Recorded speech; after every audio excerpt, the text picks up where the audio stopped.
Please welcome our friend Britt Harris.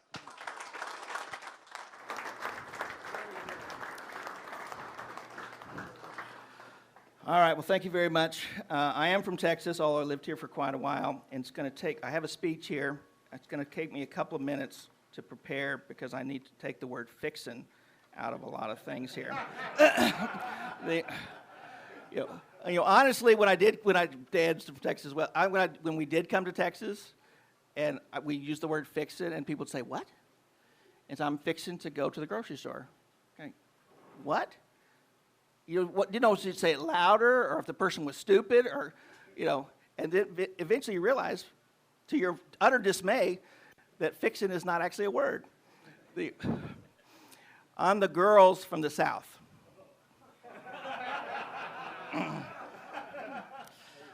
Let me just say one thing. If you showed that to any girl from the South, you would be shot. But it would not be a mortal wound because they are very accurate. Yep. All right. I heard a story about a wife, and she calls her husband.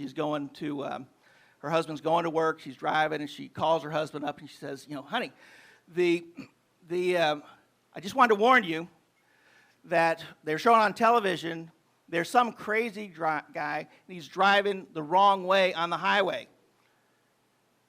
Watch out. And the husband says, it's not one guy, honey, it's hundreds of them.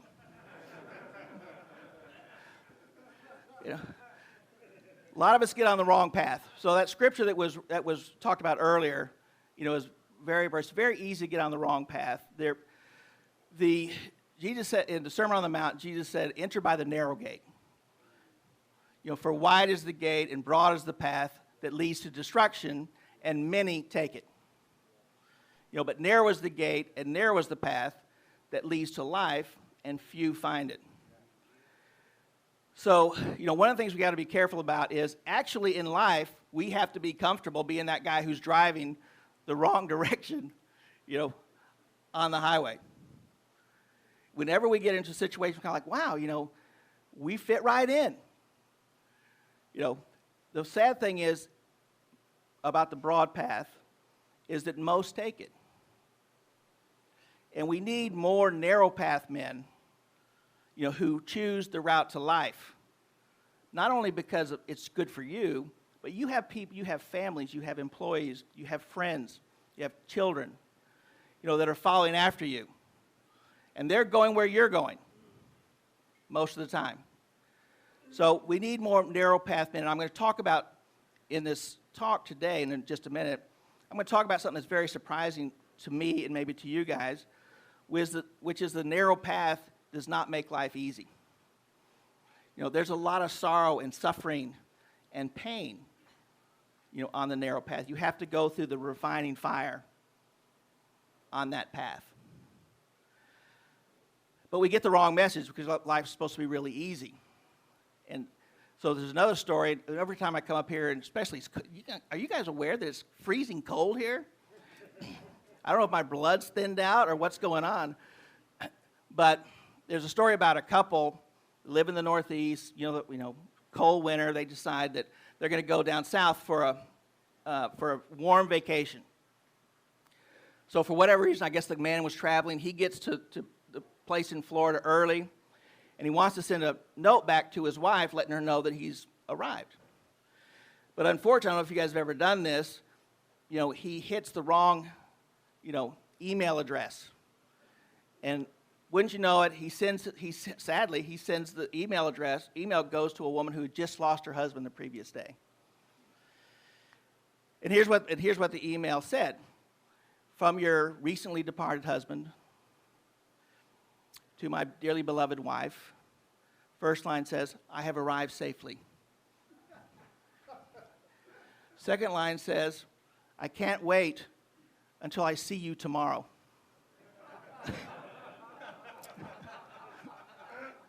And the third line says, don't bring a coat. It's hot down here.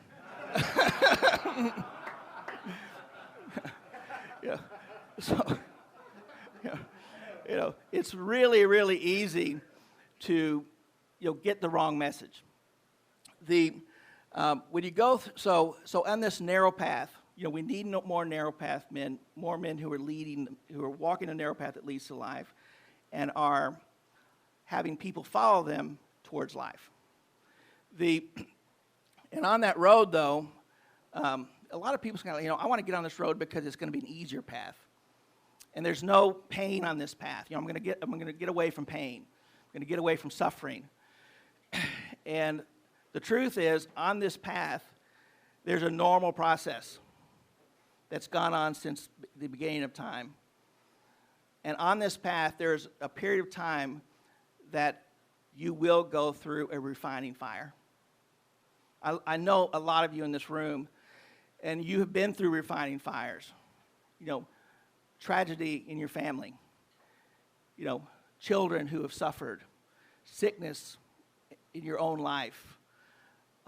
Divorce, depression, all kinds of sorrows and tragedies that are on this path, that's on the narrow path. And so is there any purpose to it? Is this, when you're on the path and you're in that refining moment, you say to yourself, this can't be right. This can't be right. It is a terrible, horrible circumstance. And anyone who says, it's not, is just deluded. It is, you would never wish it upon yourself. You never wish it on another. And yet it's a part of your life, and you try to make sense of it, and I want to try to help us do that. And I'm going to do it in two ways. One is just my own personal example, and since I'm pretty much irrelevant, I'm going to go back and use Joseph, from the beginning of time as a comparison. I don't want you to think I'm Joseph. There's a he's a little higher in the hierarchy here. But so my story is that when I moved here from 10 years ago, I was the CEO of Bridgewater, and in my little world, our little world, that's pretty much as high as you can go. That's the top of the heap in terms of where you can kind of get to. And so everything was fantastic. So if I just sort of peel back to when I got started, when I got started out of college, I graduated from Texas A&M. This is not where Dan and I happen to know that we're taking over the world, but the rest of you, I'll just let you know now. It's a stealth movement. It's just, it's kind of, my first job was going to work for an electric utility, in Dallas, Texas, then consolidated accounting department. Nobody, at that point, I never even heard of a hedge fund. I'm from a small town in Texas, that, grain and, citrus. Nobody ever heard of a euro, dollar, or derivative, or anything like that. And so here I am, and I'm in this place, and all of a sudden they merged these 5 little pension funds, and it was like $50 million each, 75. It comes out to $300 million. And so $300 million, what it was all of a sudden big enough that somebody needed to look at this thing. But it wasn't so big that anybody important should look at it. So it's kind of like I'm 25 years old. It's kind of like you do it. And lo and behold, that portfolio did well. Looking back, probably some of you are older, it's kind of total luck, but still, did well. And I walk into the office one day, and I'm 28 years old, and a guy approaches me and says, "Congratulations, Britt." I'm like, "Okay, thank you very much. What are we talking about?" And he says, "You have just been named one of the top 25 investors in America." I'm kind of like, okay, I don't really know what I'm doing, so this must be a really low bar. That's right. Yeah. But it was an utter shock to me, and probably utter shock to everybody, who knows me, and there's probably nobody more shocked than my mother and my wife. But you can imagine when you get something like that onto your resume, all of a sudden it propels you, and the next thing I know, frankly, I'm here. I'm living in, Ridgefield, because this is where people come who, are great financial people. And that, frankly, that's pretty much true. Even people that should come back to Texas, kind of go up there for for a little while. And so I'm off, and one thing leads to another, and all of a sudden I get another word like, you're one of the 40 most likely people to influence global financial markets. I thought it was a big deal until Ray gets 100 most influential people in the world. Worries me about the whole world, Ray. And so my life at that point, in Las Vegas terminology, my family's terrific. I have a great marriage. My kids are awesome. My Will's here. And it was like my life was just an incredibly easy, beautiful thing. And in Las Vegas terminology, it's like I'd gone to Las Vegas, gone to the tables, and I just rolled, 15 times in a row. Every time I threw down, no matter where I went, 7, 7, 7, 7. And so by this time, I'd pretty well concluded that I was pretty much the greatest player in the history of dice throwing. I know all I throw is 7s. And just about the time that you think that's true, stuff happens. And so I go to Bridgewater, an amazing company, and I'm the CEO, and everything's unbelievable. And then all of a sudden, in February, I didn't sleep, for a night. Now, I've never been a great sleeper. I'm actually the best sleeper I've ever been right now. I don't know if those guys are old, is this how it works? But I've never been a great sleeper, but I've never not slept all night. But like a lot of you, I'm an A-type personality. It's kind of like I totally ignore it. It's kind of like, all right, this is weird, but just go on. I've got meetings, we've got people to deal with, we've got stuff to do, I'm important, nobody can go a day without me. And so I go, and then, believe it or not, I go a week without sleeping. And I thought, well, maybe I have the flu. And then, believe it or not, fellas, I went for like 2.5 months, not being able to sleep more than, I don't even know, not more than an hour, for 2.5 months. And I had no idea what was happening. Now, I obviously do now, and you guys are probably suspecting what's happening, but I didn't know what was happening. My wife didn't know what was happening. Nobody knew what was happening. But when you go for 2.5 months without sleep, you lose every ability that you have. You can't think. You can't make decisions. You just struggle to get through the day. It's a dark, black, horrible, hell on earth experience. Now, Ray and Bob, who are here, thank you for being here. 2 of my best friends. 2 guys who love me and care about me. So I go to them and said, you remember this morning? Like, I need to quit. And these guys who'd known me forever, it's kind of like, no, you don't. We know you've been a little bit off your game, but we know you. It's important. Don't worry about it. It's gonna be fine. Stay. 2 guys who love me gave me well-intentioned counsel. We all 3 know it was terrible counsel at the time. Because first of all, if you want to quit, you should be allowed to quit. But, so it just got worse. And finally, I go into Ray and say, Ray, on a Wednesday, you won't remember the day, but I do. On a Wednesday, kind of like, I can't do this anymore. And I'd skipped all my doctor's appointments and everything. And I quit on a Wednesday. I go home to my wife, and I said, honey, I need a doctor's appointment tomorrow. And so she gets me one, so I'm sitting there in this, so even in this great pit, so this is a pit, I'm just talking about pit experiences in life, as I'm going to this amazing, deep, dark hole, this deep, incredible pit experience, I'm still pretty much the same obnoxious guy. So this poor doctor walks in, and I'm sitting there, on that, whatever they call that thing. Never met this guy before. And he walks in, hello, my name is Britt Harris. I just quit my job. I've self-diagnosed. I think I have depression. I've heard there's pills for that. Give them to me. Let's get this over with. I literally said this, I have somewhere I need to be on Monday. Like 3 or 4 days later. the doctor just kind of shook his head, kind of like, how this is a random event that I happen to be the guy who comes in. And that started this incredibly dark time in my life of despair, of not being able to see anything good in the world about yourself or about anything, that's going on. Massive loss of confidence. All the things that I probably had an idolatry, which is kind of weird, an idolatry of that I idolized my own decision-making ability. I idolized my own decision-making ability.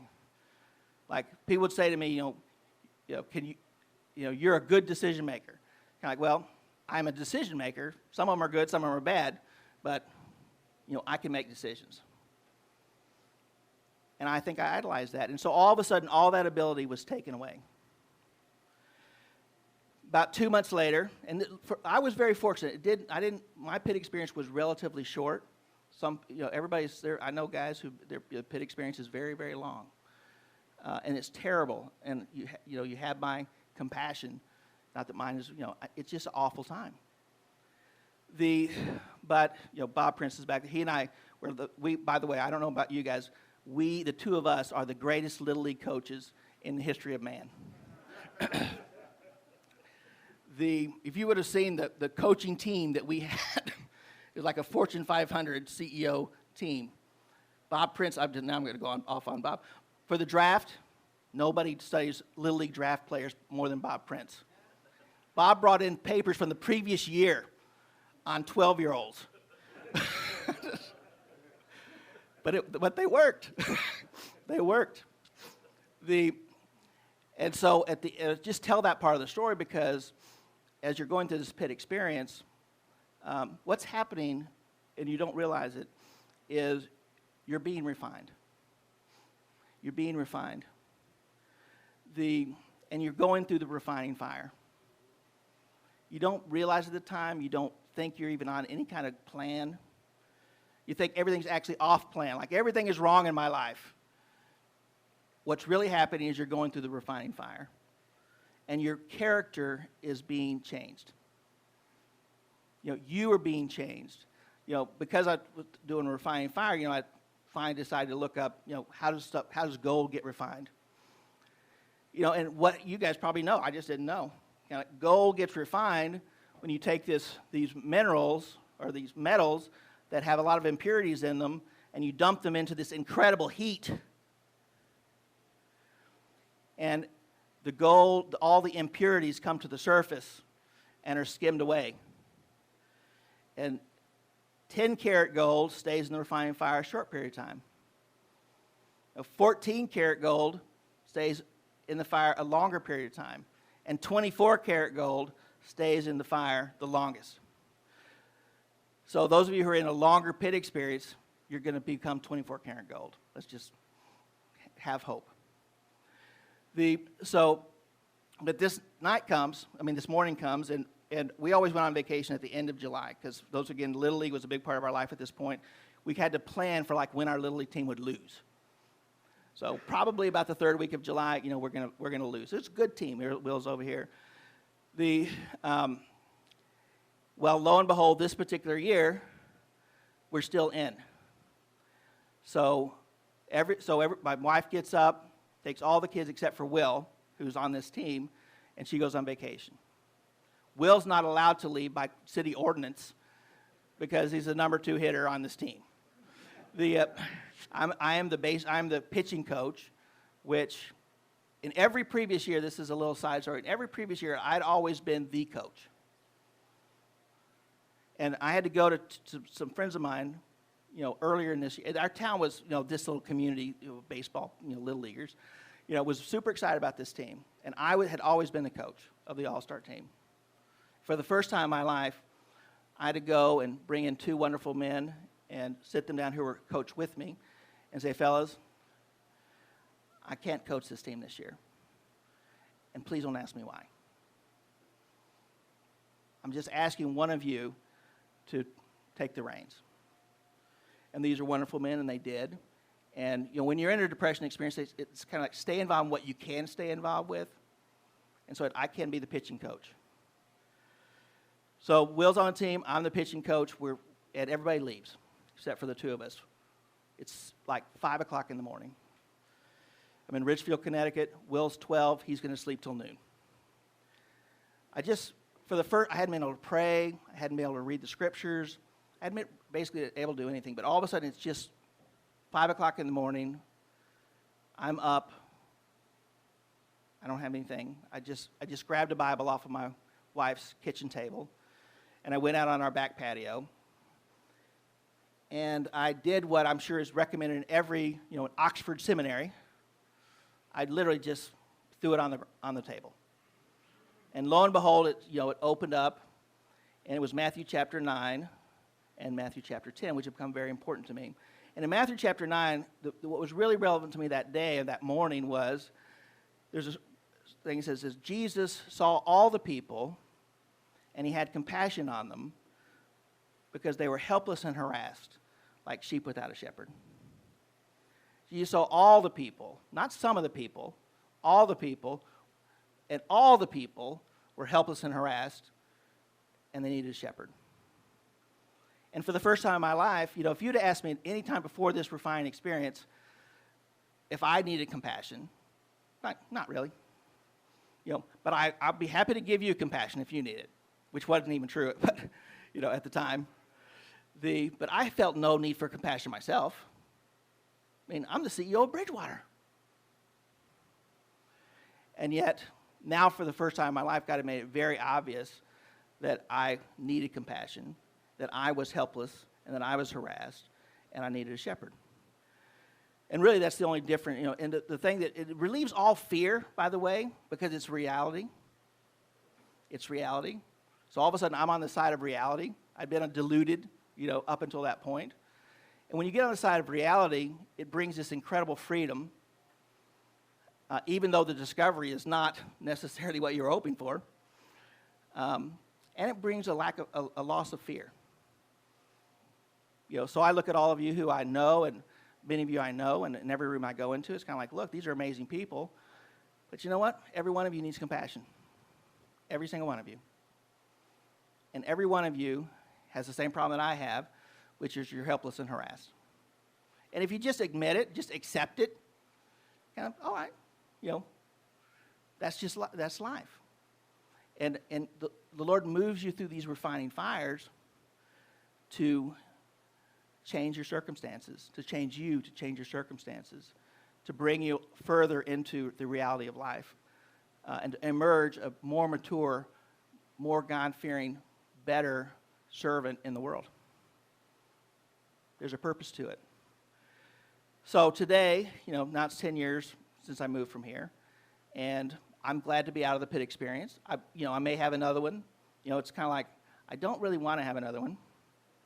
But on the other hand, my spiritual sensitivity coming out of that pit experience was the highest it had ever been in my life, by a huge amount. It's kind of like, I'd like to have that spiritual sensitivity without the suffering. How do I get that? And I don't know if you can. Maybe, I guess anything's possible, but I don't know if that would ever be the normal way. So, God takes you, things are fine. He purifies you through the refining fire. He moves you into a new location, a new position, a new way of dealing with things. In my case, it was literally a move. And he gives you the experiences that you need to do whatever you're called to do, on the other side of that refining fire.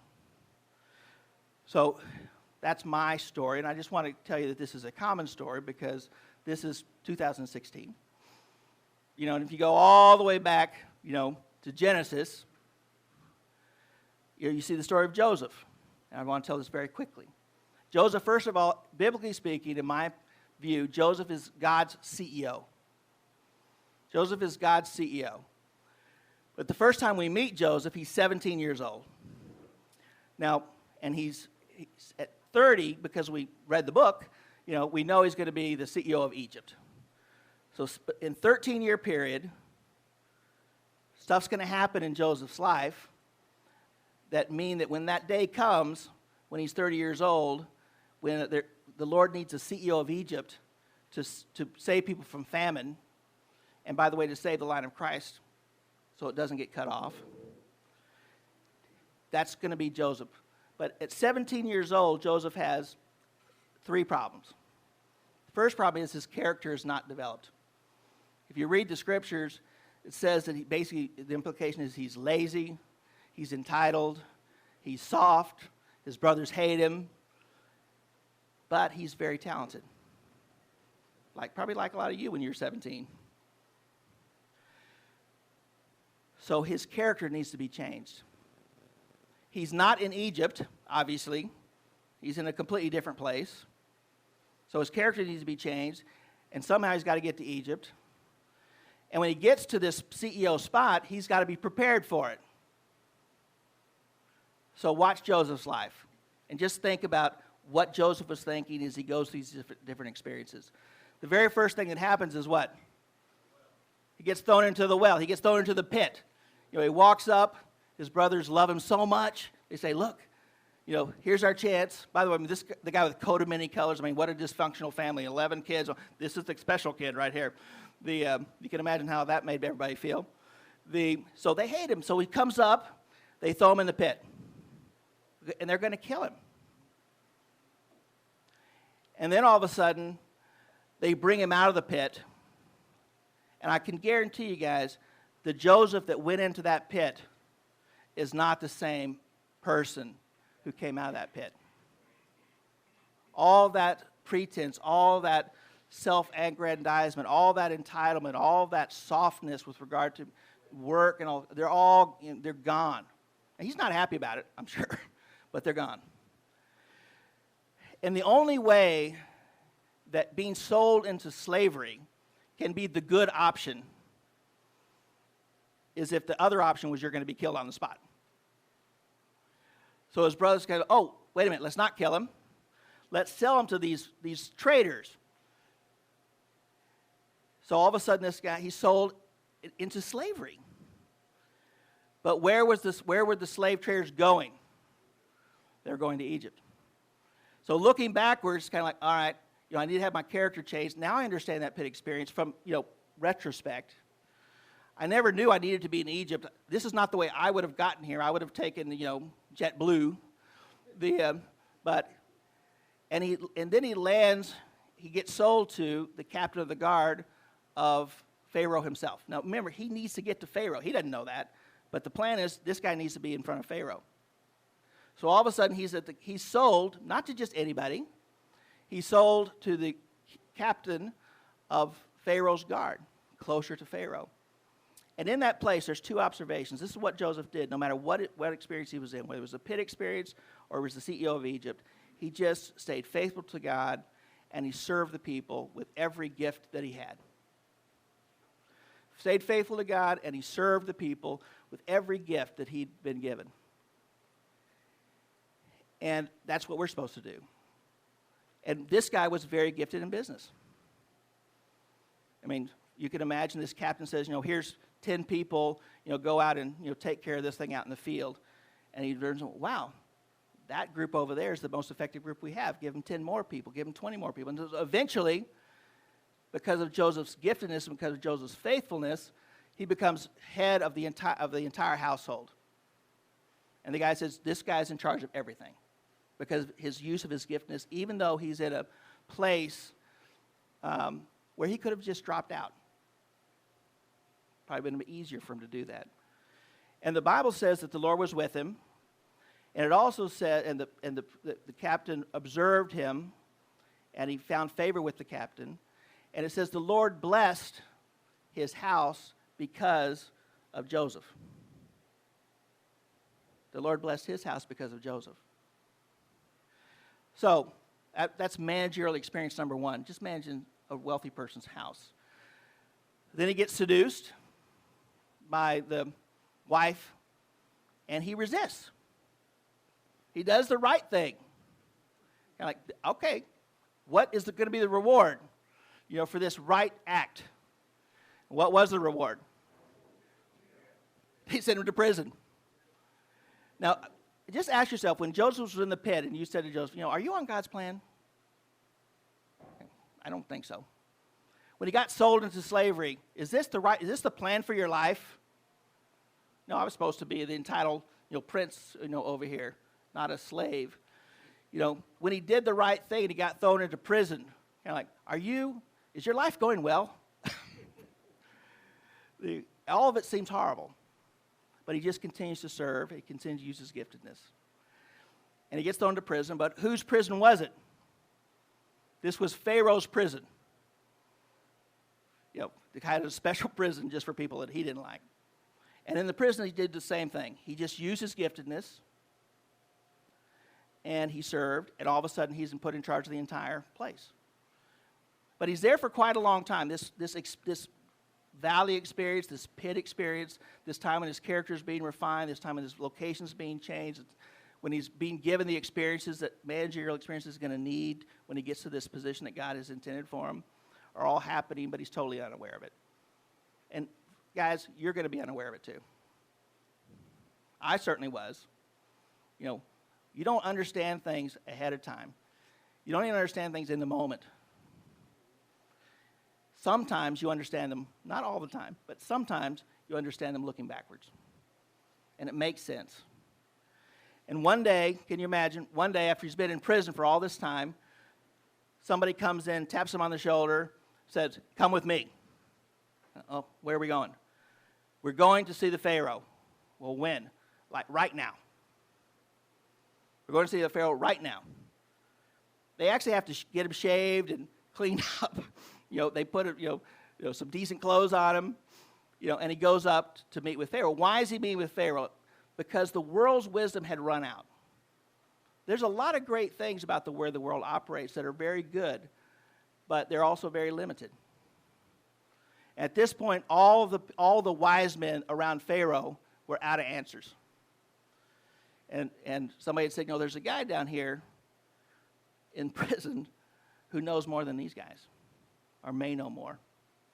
And they bring him up and they put him before Pharaoh, which is, this is where God had intended. This was the purpose of the pit experience, the purpose of the moves, the purpose of all the assignments that he'd had before. And he's ready. And so the Pharaoh explains things to him. It was a dream, and he said, he doesn't even act like this. This dreams is perfectly obvious. All the guys, and I have no problem with these colleges, but all the guys that have PhDs from Harvard and Oxford and Stanford and Cornell and even Texas A&M, couldn't answer this question. But God's man, it's very simple. Here's what it means. As a result of that, he becomes the CEO of Egypt. And all of those pit experiences, all of those moves, all those things that he couldn't explain in his life, all of a sudden come together and they make sense. And that's how life works. So some of you are in these pit experiences right now. Some of you have been through them. If you're not in one now and you haven't been through one, just remember this story. There's a purpose to it. So as you go forward, I hope the Lord will bless you. We need to walk the narrow path. And we need to believe that in every experience we have, even when it's in the pit experience, that it's being used to move you forward for something that God desires for you later on. Thank you, fellas.